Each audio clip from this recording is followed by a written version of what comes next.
What do you see your role, and how do you work, in this sort of 24/7 news cycle where everyone has Twitter and 140 character manifestos? How do you produce something like this, and what do you think the impact might be? Well, one of the problems making the film was that sort of things were happening during the course of making it. When we started, the financial crisis hadn't really happened, so we're trying to relate to that. I think what's strange, not so much listening to what you're saying, is that one of the weird things is that, as they were saying in the film, that part of the thing is about not realising what's happening.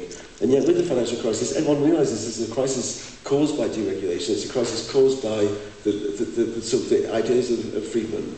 And there's a huge amount of anger in Britain at the moment about the fact that banks are still taking billions of dollars out in personal bonuses after we've spent so much money subsidising the banks. And yet there's no political response to it, even though we've had a supposedly Labour government for 10 years of this. It's a very different context politically.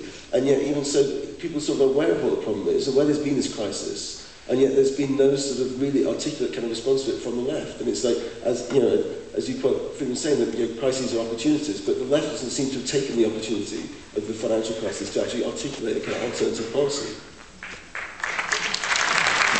Matt, do you have well, yeah, just to say, it's easy to kind of have a go at the media who are trying to kind of react to stories. I mean, effectively what the news media do is react to whatever's happening rather than try and look at the bigger picture, which is what Naomi does so successfully in the book, I think, and what appealed about the project.